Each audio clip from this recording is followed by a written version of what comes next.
Stay Away from Cults by Krista Patterson, Honors 470, Leadership in the 21st Century, with instructor Dr. Janaea Stevens. Not all cults are bad. What? Often labeled cults, new religious movements are a subject of fear, skepticism, and dislike by many people. Before I talk about cults, though, I want to talk about the concepts of leadership, followership, and context, as this all relates to cults. So Kellerman explains that leadership is multifaceted because leaders cannot exist without followers, and that leadership skills and quality can vary with the situation. Whether you're a leader or a follower, you have a responsibility to know yourself, understand your position and responsibilities, and to always work to improve yourself and your group. That being said, it's sometimes hard to see what's going on in the group around you. So people in situations can make excellent decisions and have excellent results, or there can be poor decision making or even evil decision making, which can lead to bad results. Bad things often happen because no one speaks up. Evil things happen when no one takes action. Bad or evil leaders cannot exist without bad or at least complicit followers. So it's important to understand the aspects of leadership and followership within the context of your own situation. So let's consider the aspects of leadership: justice, fairness, foresight, hindsight, intelligence, charisma, honor, duty, critical thinking, personal responsibility. These are all important to being a good leader. But being a good leader doesn't always mean that you have all of those things, and those are things that can also be learned. The thing that's harder for more people to learn is charisma, and sometimes charisma brings a person to leadership who may not otherwise have been a leader and may not be a very good leader as a result.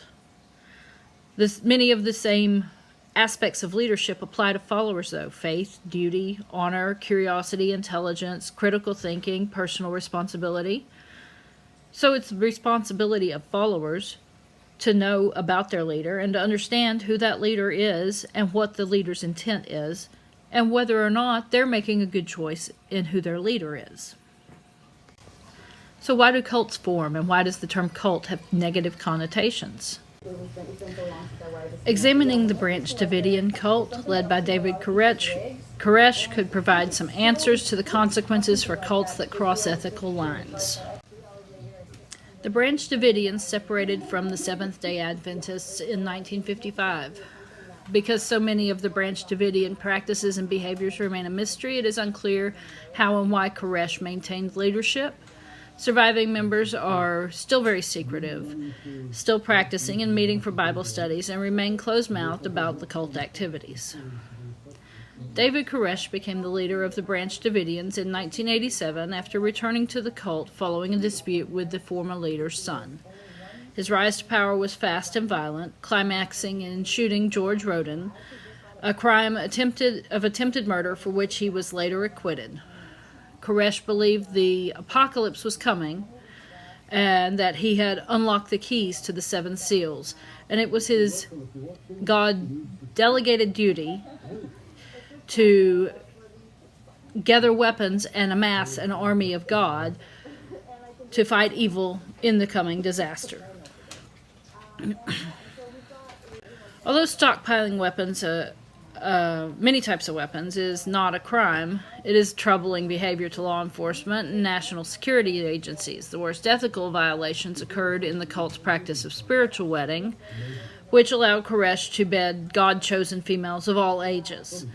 On February 23, 1993, the Bureau of Alcohol, Tobacco, and Firearms raided the Waco compound, working on the suspicion that the weapons stored included illegal firearms. The raid resulted in a 51-day standoff and the deaths of 4 ATF agents and more than 6 dozen Branch Davidians, including 28 children. The Oxford Dictionary describes the English word cult as coming from the Latin cultus, meaning worship. And a contemporary dictionary definition of cult includes a religion regarded as unorthodox or spurious. Popular use of the term generally implies a small group of people with beliefs that are perceived as weird or evil, organized around a charismatic leader. So some groups have those aspects and are considered cults, and others are not. The identification of some groups as cults also involves a strong emphasis on the power of the leader, particularly those leaders who live or lived with immediate access to or influence on their followers. When trying to determine if the group that you are considering or that you plan to join or have already joined is the right place for you, questions like what system of social influence shaped your behavior, or what were you seeking that you could not find in mainstream society, seem like good questions, but they're very difficult to answer. So there's 3 simple steps to forming your own opinion about whether what you're doing is right for you and right for the people around you. Stop, think, ask. So that's STA, stay, which is where I got my title, Stay Away from Cults. If you think the leader or group is committing inappropriate, unethical, immoral, or evil acts, stop. Think about what you're asked to do. Does it make you uncomfortable? Does it seem reasonable or normal? Ask for help. If you want to leave and cannot leave, find a way to get a message out asking for help. So, getting a little deeper into these steps, stop. You're going to take a minute to examine what's going on around you. Does the leader ask for allegiance to the cause or to him or herself? Does the leader or any of the followers harm you or those around you? Modern ethics is not a static set of principles or procedures or to be confused with moral codes or specific values. Rather than a set of answers, ethics is a method of questioning that mediates between competing principles and judging actions in the light of specific circumstances. It is informed and critical decision-making. So taking that time to stop and think will really help you set aside what you think is good and what you think is negative about what you're doing. It's easy to get caught up in the moment. Therefore, it's also important to pause and check yourself at times to make sure that you're choosing the best path for yourself. So step 2 is think. Consider how you feel about yourself, how the leader or group impacts those feelings, and how you feel about the things you're asked to do. Does it make you uncomfortable? Or does it seem reasonable or normal? Are you or those around you subjected to harm through emotional or physical treatment? You may feel welcomed and wanted, but are there things going on in the group that make you feel unsure? Take some time to think about the situation you're experiencing. If you stop and think, and then you are sure that you do not believe you're on the right path, ask for help. So step 3 is ask. If you have concerns about the situation and want to leave and feel that you can't, ask for help.